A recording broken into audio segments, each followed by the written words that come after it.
Hello and welcome to this week's webinar with Good to Give, how to create a strategy of growth for your church or charity. My name is Katrina Douglas. I am head of marketing for Good to Give, and I'm joined by one of our co-founders, Des Stewart. Welcome, Des. Looking forward to doing this webinar with you. Welcome to all of you coming in. I can see you coming in thick and fast. So apologies, first of all, because I did tell you that Pastor Shaninga Marasha was joining us today. Unfortunately, he has had an emergency that he has to deal with. So it is myself and Des with you today. We have a jam-packed webinar, lots of amazing stuff to share with you, and we'll be taking your questions live. So yes, we're looking forward to getting started. So here's what we're going to cover today. The first thing is, what is strategy? Because I know a lot of times we speak about church strategy, strategy for growth, but actually what is church strategy? We're then going to go into the pitfalls of not having a strategy, because sometimes the reason that we don't have strategy, or charities and churches don't have strategy, is because we don't fully realize how important it is and what the pitfalls are of not having a strategy. So we're then going to go into why you need a strategy, the pillars of a good charity strategy, because we want this webinar to be practical for you. We don't just want to spout theory. We want you to leave with practical tips and advice on how you actually do this. Then we're going to share the Good to Give roadmap, or Des is going to share the Good to Give roadmap, which I'm super excited about, because this is actually the first time we are sharing it publicly. So this is an exclusive update for those of you that are on this webinar. And then we'll be taking questions. So some of you submitted questions during the sign up. And then if you have any questions live, we will be taking those as well. So let's get into it. So firstly, what is strategy? So if you think of strategy as the how of getting to your destination, so a goal is where you're going, strategy is how you're going to get there, and a plan is what specific steps you're going to take to get there. So really, really simple. All we're talking about when we talk about strategy is how you are going to your destination, a well thought out plan of how to get to your destination. Because sometimes when you hear the term strategy, it's like, what on earth is that? And you know, people have different definitions for that. So that's what we mean essentially.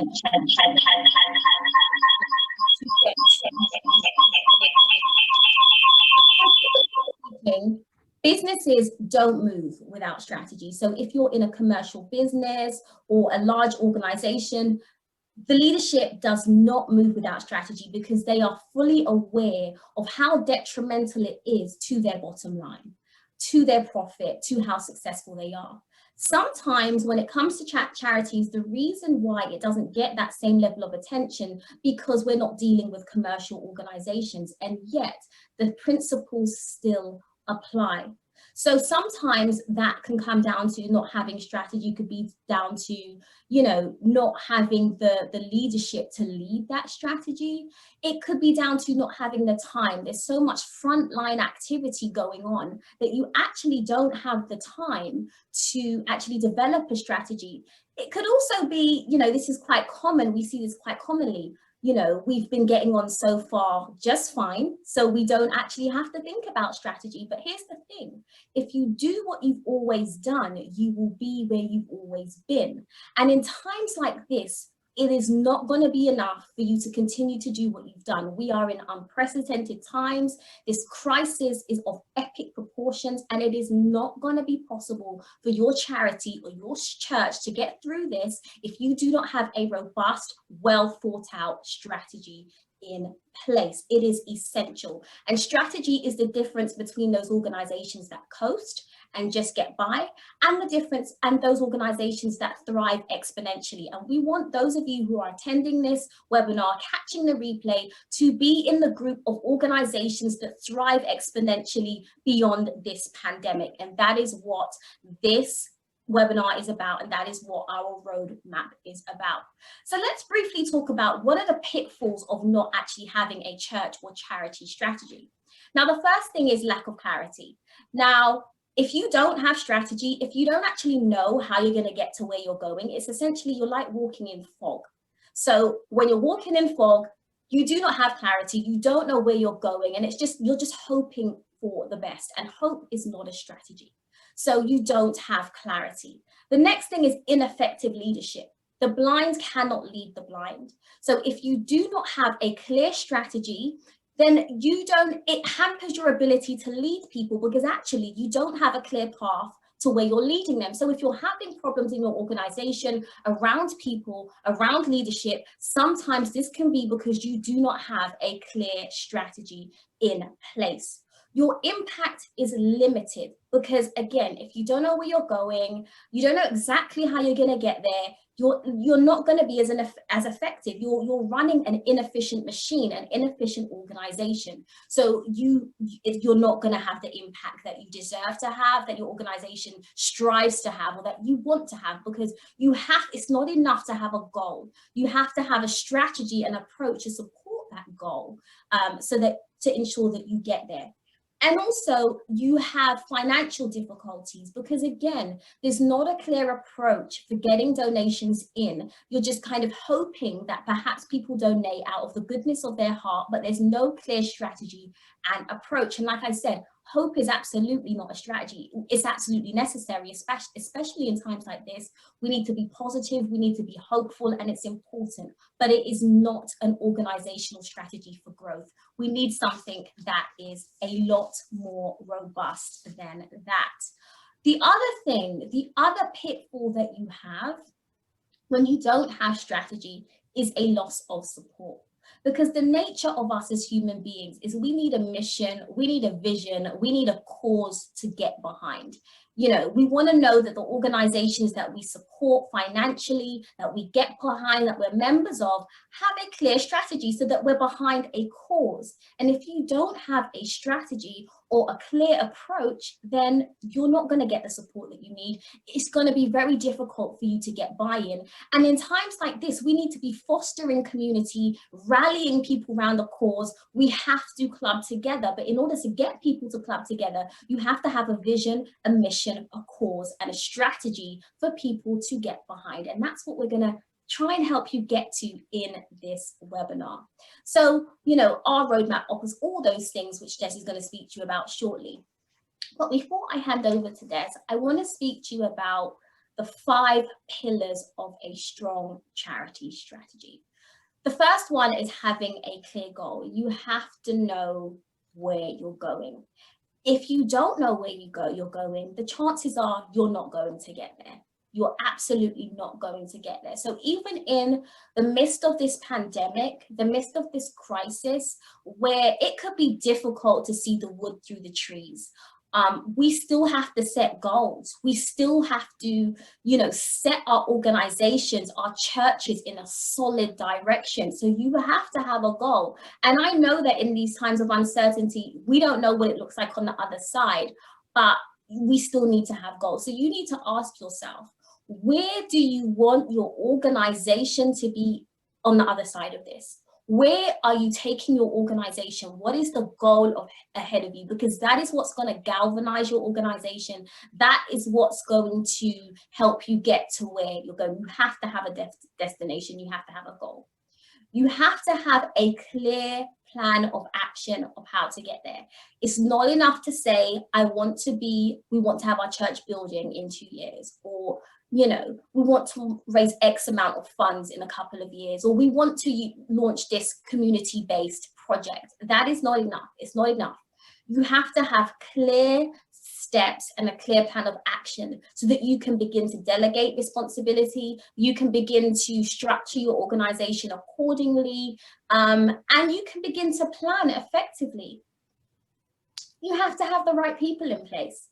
People are the principal thing, and we all know this. You have a plan of action, you have a clear goal, and then, you try and put it in place, but it's difficult to get the people on board with it. It's difficult to get tasks done. And so you have to make sure that you have the right people on board. And it's important that you enlist volunteers and employees based on the skill that your strategy requires, based on the skill set that your goals requires, based on where your organization is going. It's not enough to hire people based on relationship and the fact that you know them or they're a friend of a friend. We really have to begin to think strategically in order to get through this and be hiring the right people for the right jobs in the right places. You need to have good processes in place. And so these are foundational. And someone once said to me, the higher that you want to go, the deeper your roots have to be. And it's very, very, very true. So if you want your organization to be very successful, if you want your organization to be robust enough to weather storms, you have to have a strong foundation. And that often lies in processes. So you have to have the processes in place to facilitate your growth and to facilitate where you want to go. And accountability is the final pillar. So you have to have accountability. So people that are going to say, okay, where are we with the strategy? Where are we with our goals? Where are we on this plan?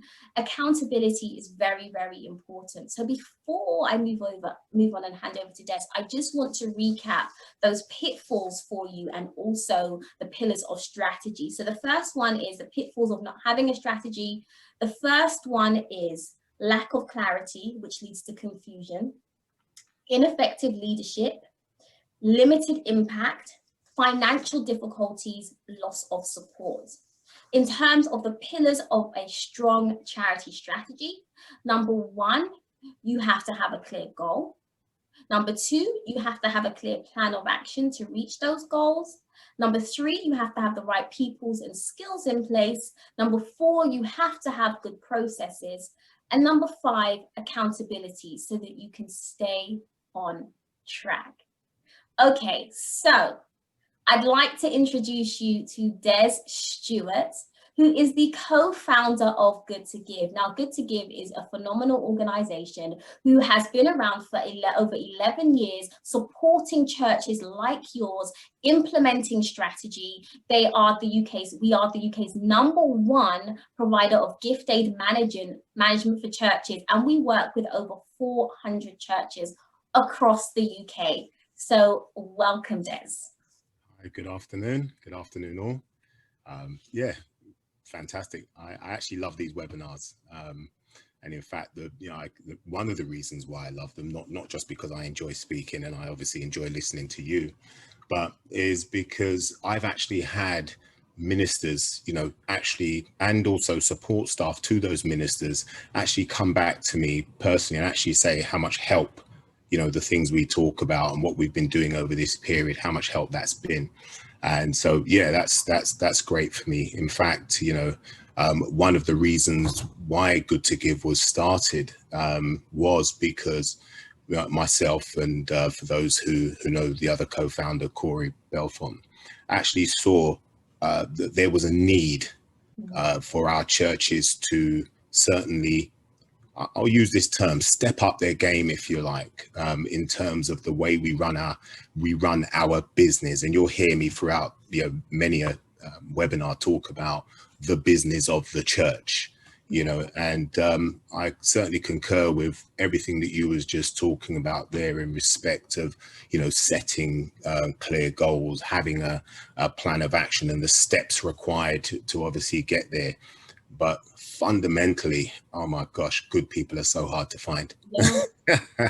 Yeah. They're so hard to find. And, I have to say, and I often talk about my upbringing by way of my mother being a pastor, my father being a deacon. I think that's important because it's important to understand the very foundation under which, we are built, which is to say that we intrinsically understand the challenges that, our pastors and deacons and so on face, because GoodtoGive was born out of that. Lots of the challenges and also the tools needed in order to face those challenges invariably. And a lot of the time you find there is a desire and a will to take care of the administration of the church and the that side of worship. But unfortunately, it fizzles out because the tools are not in place that actually empower those who have to do those tasks. Yeah.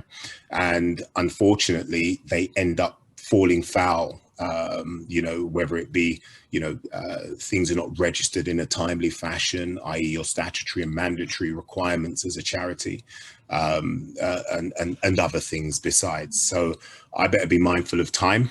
I better launch into my part of the presentation and the talk.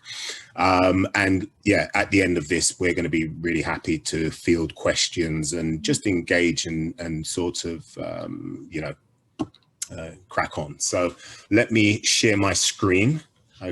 So we were just talking about change, and certainly the one thing that is certain is change. That's very consistent.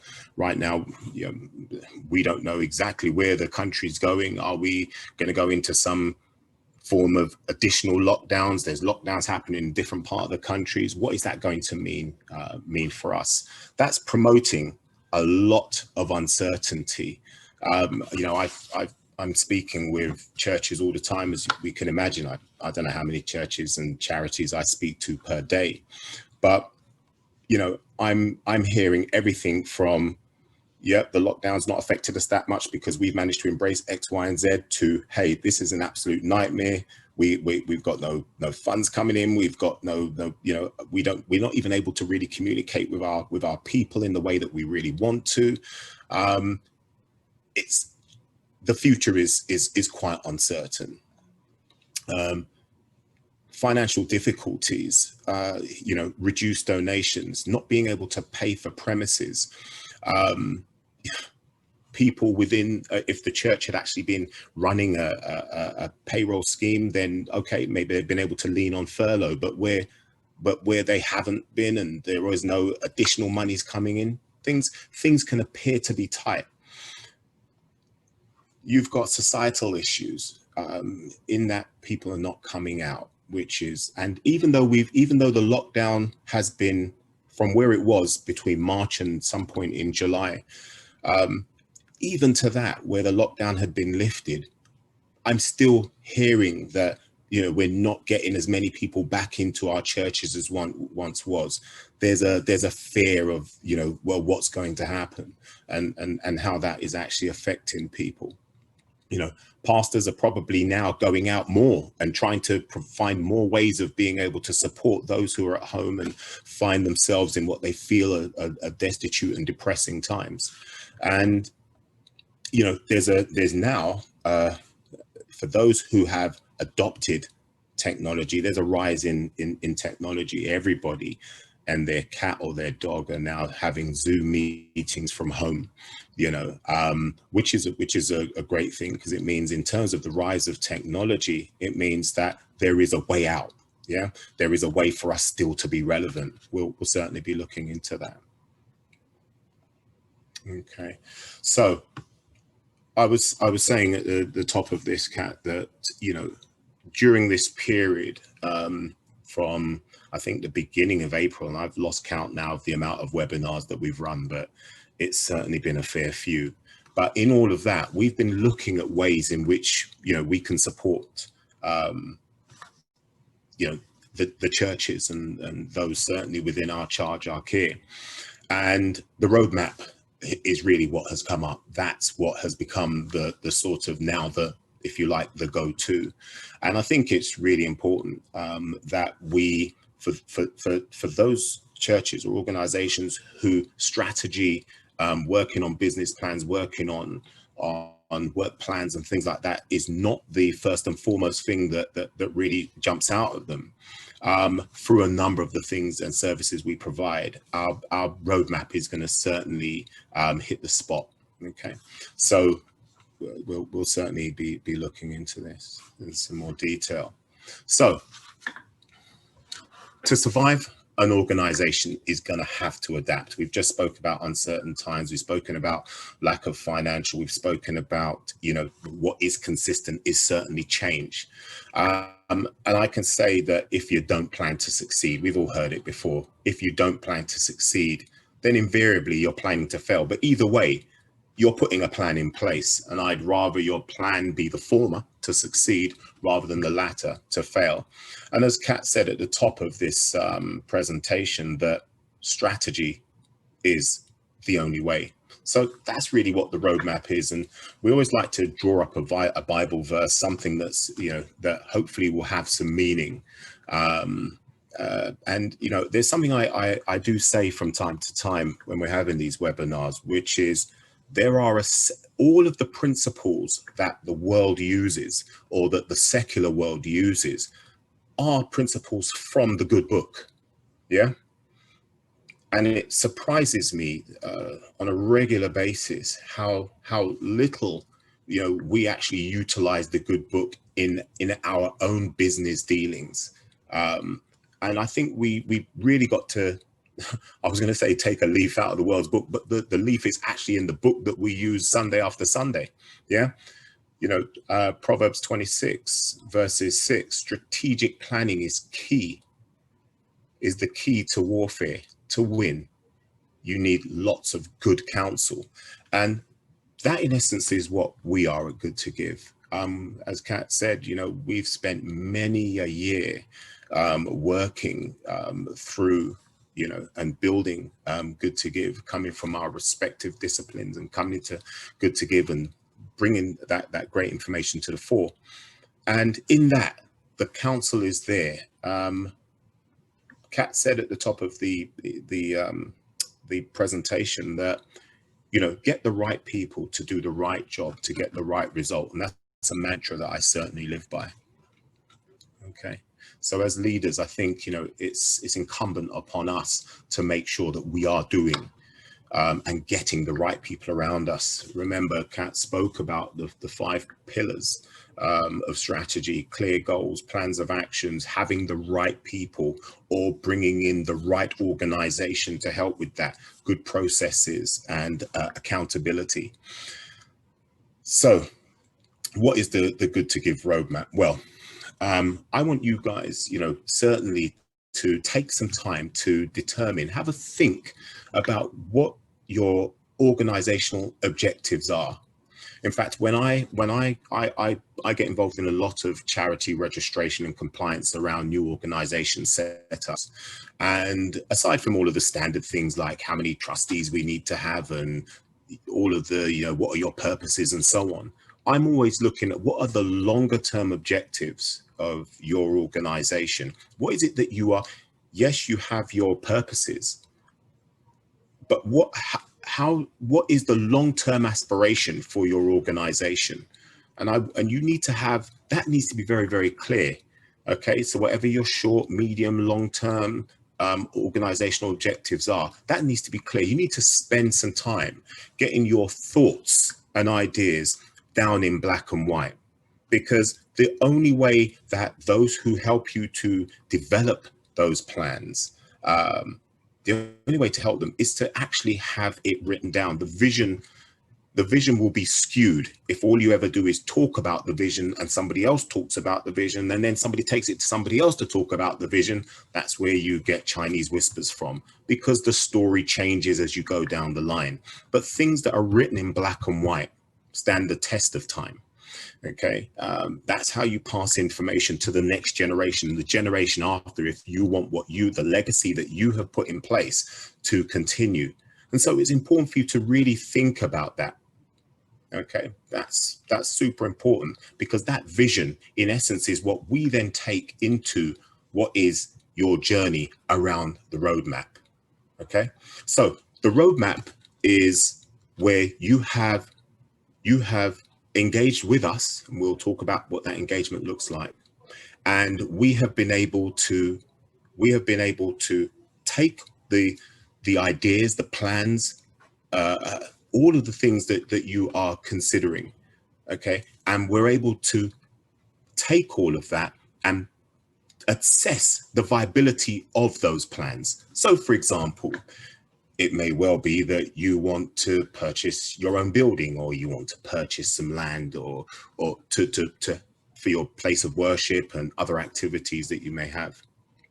Or you just want to attract some large scale funding to do, some really meaningful projects because that's what your charity was set up to do. Well, our aim is to actually question your ideas. This doesn't mean that we're saying your ideas are not good. It just means that we're able to put that sanity check on those ideas and actually say, right, are you in a position to actually do the thing that you want to do? I'm going to give you an example. I had a charity come to me at one point, this was a few years back, who wanted to get a grant for, I think it was around £1 million or £1.5 million, 1.5 million pounds, because they wanted to have a build. The ideas was fantastic. The ideas were great. Okay. But they wanted to get that money. I said to them, I sanity checked it. And I said, have you ever had any money before from any organization in terms of funding? And the answer was no. So right there and then, I'm in a position to say, well, how can you take 1.5 million and actually say to whoever the grant maker is that I know what I'm doing? Where is your evidence that you have actually done this type of thing before? You know, I'm sure all of our mothers have told us you have to learn to walk before such time as you can run. And for some of us, we need to learn to crawl before we even start to walk. And that sometimes just having that sanity check, I mean, that's quite an, well, I'd like to think that that was an obvious one, but just having that sanity check is quite key. What we then do with that information, okay, is we then aim to take all of the information that you give us and look throughout our portfolio and work out a bespoke, if you like, we plot a path of our services, tailoring our services to your specific needs over a period of time, taking you from where you are to really where you need to be. Now, that might mean that we're going to take you and get you a few smaller funds and build up this experience of you having gone out to grant makers and being able to show that you're able to spend money and reporting on that money and reporting on the outcomes. It may well be that, you know, your financials are not in the best place that they could be. You might have lots of late accounts. You might have, you know, not even posted accounts. You'll be surprised how many organizations I come across where the belief was that the accountants had actually posted that particular organization's accounts. But, you know, by the time I've gotten around to looking at it, a year, 2 years have actually gone and no accounts have actually been posted and no one is any the wiser. Once again, when you go to grant makers or you go to financial institutions to get loans, the first thing they're looking at is your compliance. They're looking at your financials. They're looking at your, you know, are you set up to do the things that you actually say you want to do? So they're looking into the governance of your organization, looking at your aims and objectives and whether or not what you want to do is what you're actually designed to do. So there's lots of things that we're able to do with our team and actually start assessing the viability of your charity, carrying out some of the things that you want to do. Now, we're not here suggesting that you cannot do the things you want to do. What we're saying is there may be steps, in some cases, baby steps that need to be done and over a predetermined period of time in order to get to where you want to get to, and utilizing our experience and the services that have been, you know, uniquely tailored over a number of years to help you actually get there. Okay. You know, and even now where we're finding ourselves at home and most of our services and connection and is actually in an online capacity, we've been finding, and you heard me say in one of the slides earlier on, that whilst we're all becoming more tech savvy, the reality is that some of our churches are failing in terms of, you know, being able to still keep their income. So again, through a number of the services, and the last of which you just saw me put the slide up, which is our digital app or our mobile app, which is going to be key and fundamental to the way in which you communicate with your members, giving your members an opportunity to be able to support. And when I talk about support, the support of giving, which is a vital part of worship, is a necessity. All right. But the problem that we have is where we are not technologically savvy, where we don't have all of the wherewithal to be able to get some of this technological advancements in place, we're not doing it. And not doing it, unfortunately, means that we are then not providing those who would participate in the weekly worship, whether that be Zoom, Facebook Live, whatever it is, whatever platforms you're using, then do not have the ability to donate. Now, some of you have managed to get members to donate great online and or fruit directly from their bank, and that's fantastic. That works. But there are times when there is the impromptu giving. And I look forward to another session soon where I can actually take you guys through the mobile app and looking at the digital platforms that we provide, because you're going to see the power that it provides in terms of not just the donating and being able to maximize on your gift aid capabilities, but the fact that you're able to communicate with members, and members can also communicate with leaders of the church. So you actually have that more conjoined and cohesive sort of fellowship. All right, because whilst we can't necessarily always see each other and we can't touch each other and embrace each other like we used to, just the fact that you know someone is there in what is a closed community within the mobile app for your parishioners and leaders to be able to communicate and share experiences and tasks and just talk. Okay, so certainly we'll be coming onto those things there. Bear with us. So once we've got all of this fantastic information, which has then come to us, we now are sort of understanding more about you, because you've come through what is our charity health check. This is where you will be encouraged to go online, complete a very, very simple but informative questionnaire. Okay.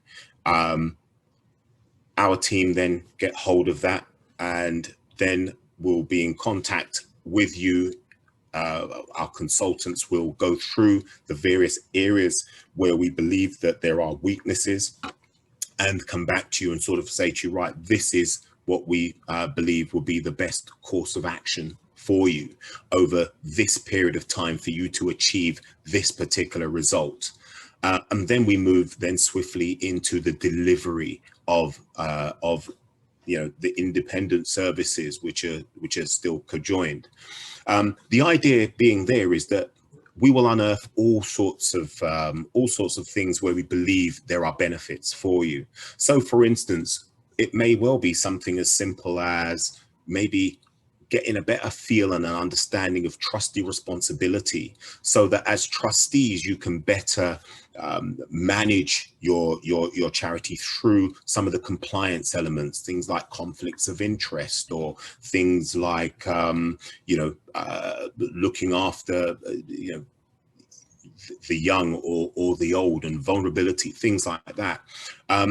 We'll be able to talk to you better about financial controls and how you put yourself in a position to make the grant makers who would otherwise be giving you these grants, to make them feel comfortable and know that when they have given you money for a particular task or a particular one of your aims and objectives, that they know that that money is going to be spent properly. There is confidence in working with you and building that confidence over a period of time. I've had churches come to me who have said, look, we actually want to there's a building that the council are giving to us, but what they want from us is a business plan or a work plan. They want to know what we're doing over the next, year, 2 years, 3 years, 5 years. And some, if it's not something that you are akin to doing, then it could become a stumbling block. These are some of the things that we'll certainly be taking a look at and working with you to help you achieve those things. And we have a lot of experience of being able to do that. Things like policies, what policies need to be put in place, again, for confidence, not just confidence in the grant makers, but also confidence in those who would otherwise donate to your local churches, local charities, to support the community. Everything that we're doing through the roadmap and through the health checking of this roadmap is to get your organization into the right space that it needs to be to achieve the things it wants to achieve, and also to give you a reality check that what you want to achieve is actually achievable in the time that you want it. So, it's a real safe pair of hands. It's utilizing the experience and the team that we have in order to do that. So for me, what are the benefits of actually joining the roadmap, or at least committing to the roadmap? Well, a clear growth path for your charity. For me, many people look at what we're going through now and they think to themselves, oh my gosh, bleak times, but for me, this is an opportunity of growth, real growth. We had one of our pastors on, I can't remember, Kat, how long ago? Was it about a month ago? Was it Bishop Nick? About a month ago. His typical congregation, I think, is about 150, give or take a few percent. But in one of our previous seminars, was talking that his actual membership has now gone up to around 3,000. This is a time of plenty. And no, it's not 3,000 people coming through the door because of COVID times and social distancing and all the regulations that are put on us. We can't do that.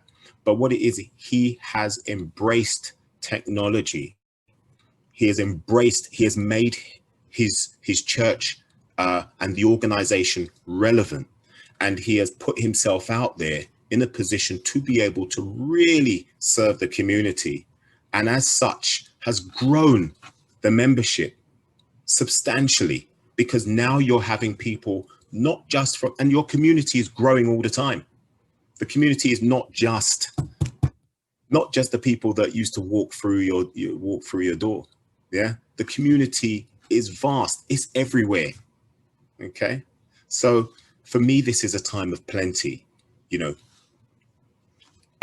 and in order to make yourself relevant, you have to have a clear path, a clear strategy of growth to see that upward trajectory. Okay, it's a lot easier for people to follow something that is very clear than something that is not. So with that should come increased income, because you are now in a position where you've made yourself relevant, you've put yourself online, you've embraced technology. I touched in the previous slide, but about our donation app. You've got to embrace it. You've got to provide those who are in your community a vital way for them to be able to continue worshiping. And part of worshiping is giving. It's bringing that which you have and putting it down at the altar, knowing that everything that you have belongs to Christ. So coming with your fruits and putting those things on the altar. But you have to provide a means, a simple means for your donors to be able to participate. And I implore you all certainly to look at the GoodtoGive donation app. Okay, we've had some seminars on it before. We're certainly going to get some information out to you, but it's fundamental. And especially now, we don't know which areas are going to end up in lockdown next. What we do know is that it's pretty uncertain. And in order for us to be able to ride out the uncertainty, we have got to make sure our strategic planning is on point. And we've got to make sure part of that strategic planning is a technological embracing of what's out there, because it's important for us to still remain in the community. So I speak a lot about making yourselves relevant. what exactly are you doing? What is your church doing for the current times? Remember, you're there to serve the people, not just those who are the members. Yeah. Remember that parable where the shepherd had 99 safely behind his pen, locked in, but there was one sheep that was out there, and he forsaked the 99 to go and find the one, because they're inside, they're cool, right? What are you doing at this moment in time to go out there into the community, making sure that you're still able to have a blazing bush burning? You know, there's so many, churches I come across where light is just burning under a bushel. You don't even really see it.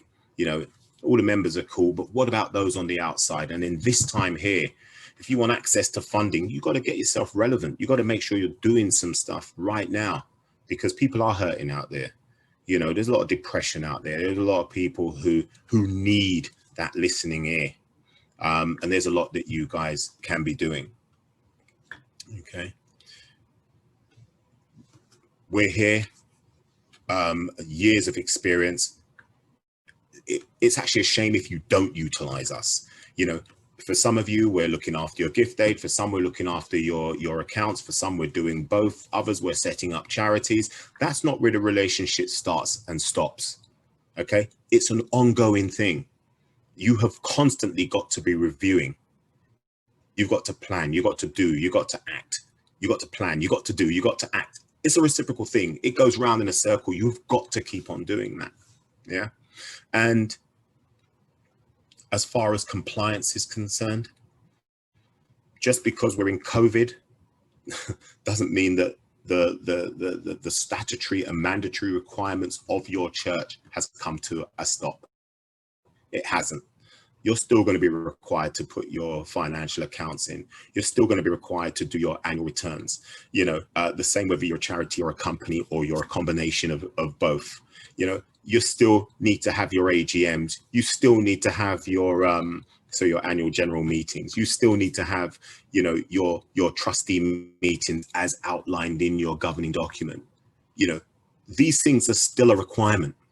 Okay, so again, working with an organization like ours is certainly going to help you no end.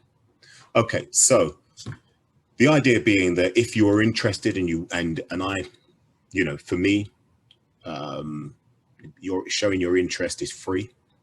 I would, if I was you, just utilizing the bit.ly link that I'm showing you here now, so you can see it on the screen. Take a moment to write that down: http://bit.ly with bit.ly /GTG roadmap, all one word. Okay, that registers your interest. As of the 16th of November, you will then receive a link from us in respect of the roadmap. So that's us inviting you to get online and just go through a very, very simple quiz. We call it a quiz. You know, it's something that helps you to really look at your organization. It goes through a number of various facets that you know that as an organization you should be thinking about all the time. Remember, I said that it's a continual cycle of plan, do, or plan, check, or plan, do, act. Okay, it's a continual cycle of that, because ultimately when you set something up, it can't just stand still. In fact, I've said it before, if you're standing still, then in essence you're going backwards, because everybody else is moving forward. Okay, and unless you are moving, you become stale, you become stagnant. Like a river, if it's not constantly moving, it becomes stagnant, and what happens? The life in that river dies. You don't want that to be your charity. So get on board, do the health check, look at your charity, look at the organization, and following that, then we will assess the information we see, and we'll be in touch with you to go over that report with you and really ingratiate you, enter you onto the roadmap. I hope this has been helpful. Kat?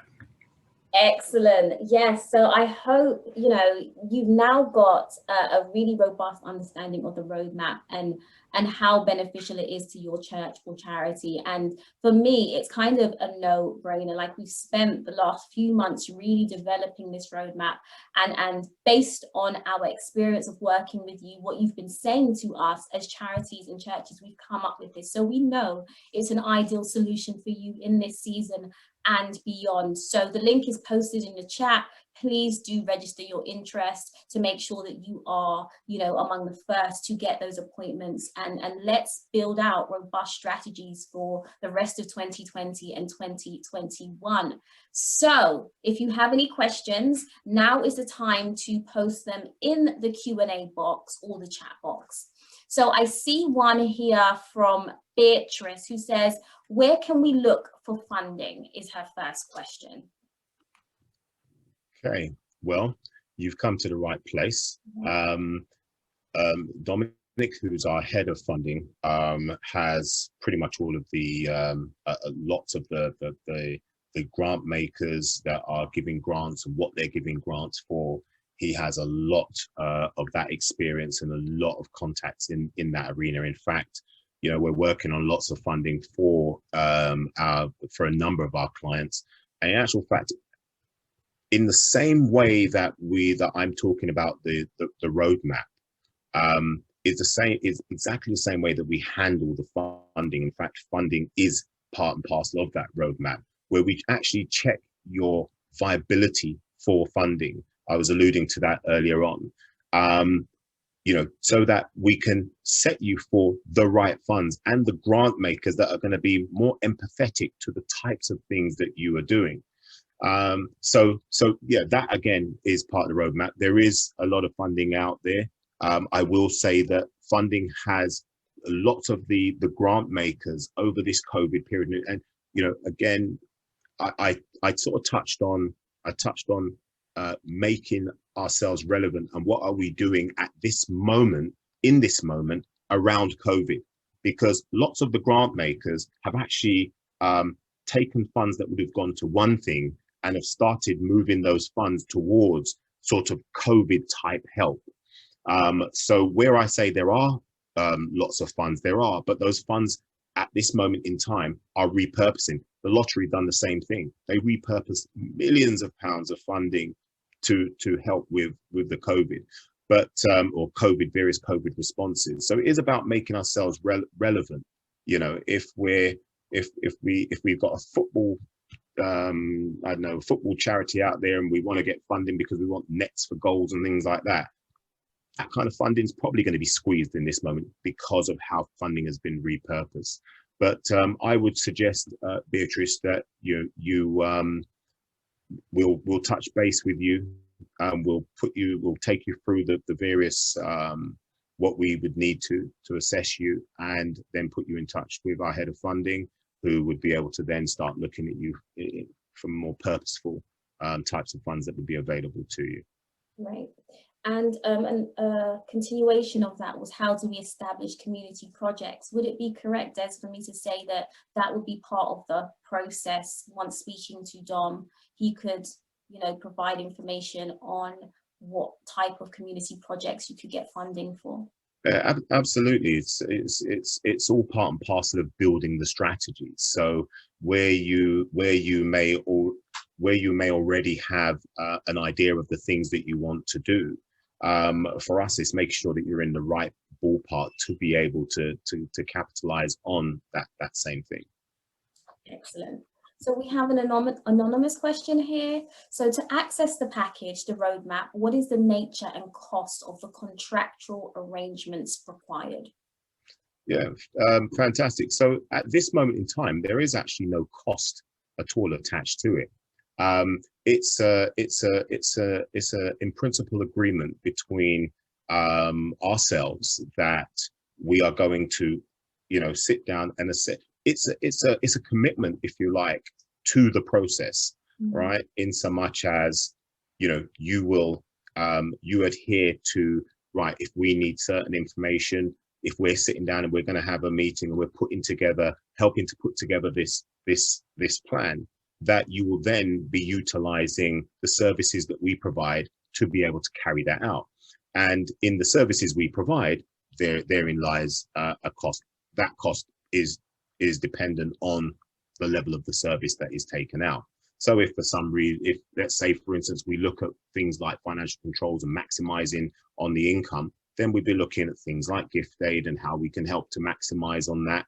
And depending on the size of organization, it's going to determine the cost. Yeah. Excellent. And then we have one, do you deal with purchasing of church buildings?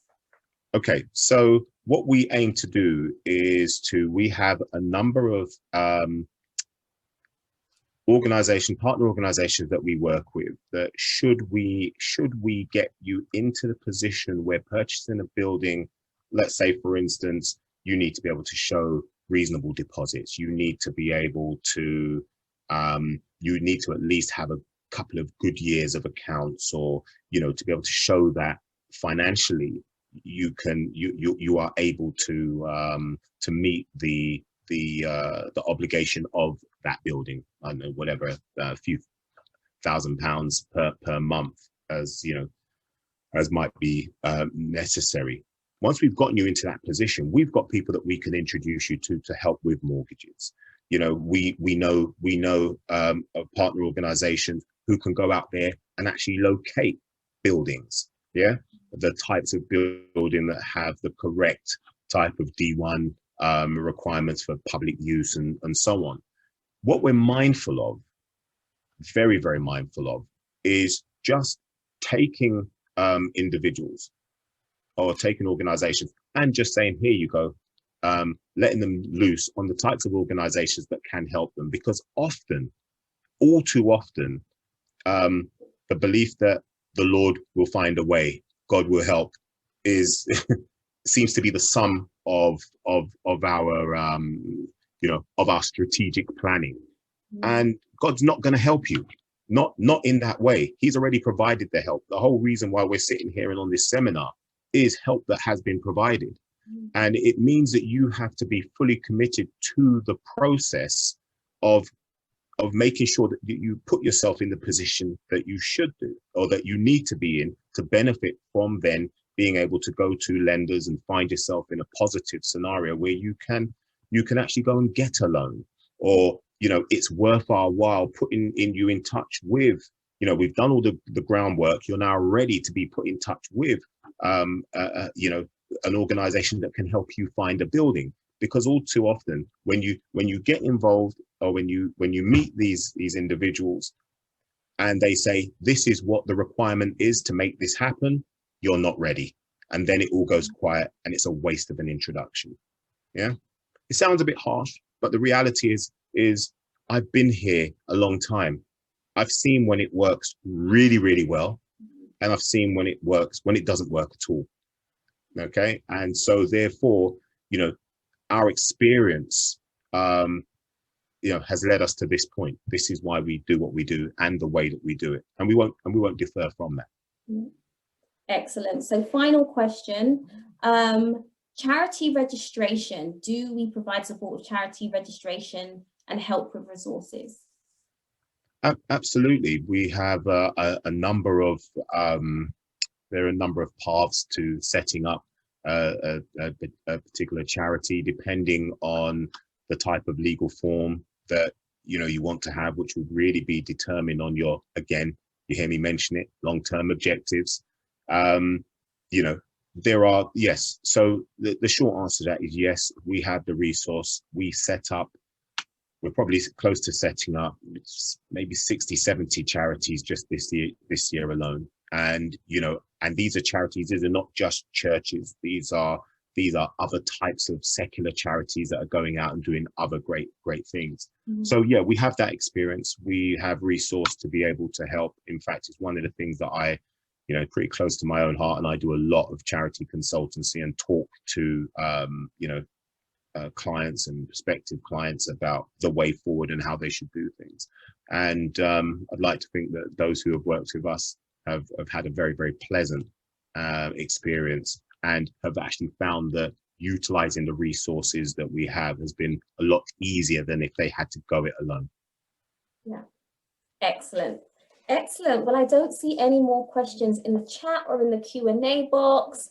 I trust you have found this helpful and valuable. A number of you have asked if you will be getting the slides. This will be on our YouTube channel on Friday. So you'll be able to catch the replay of that. We'll be sending you all out a follow-up email with a link to the replay so that you can watch it, share it, spread the word, and absolutely subscribe to our channel, which has a ton of valuable content, including all the webinars that we've done over the last 6 months. So thank you for joining. And like I said, I trust that you found this useful. We are so excited about welcoming many of you to the roadmap. So do submit your interest via the link in the chat box, and we hope to speak to you all soon. Have a great rest of the day and rest of the week. One more thing, yeah. Can I just say, and look, even if what you're hearing today you think is not necessarily for you at this moment in time, and I can tell you it certainly is, you all know of other pastors and other people who want to set up ministries or other charities that are thinking about doing what they're doing. I mean, this period here has been an explosion of individuals wanting to do good, but wanting to do it underneath an official banner. Yeah. And to that end, you know, let people know that Good to Give are here. I talk about, you know, don't shine that light under a bushel, have it as a burning blaze. We're here as a resource. We want to help. This is what we do. So please, if it's not for you, then introduce us to a friend or somebody you know needs the help. Okay. Absolutely. All right. Wonderful. Okay. Speak to you all soon. Bye. Lovely. Take care. God bless you all. Bye.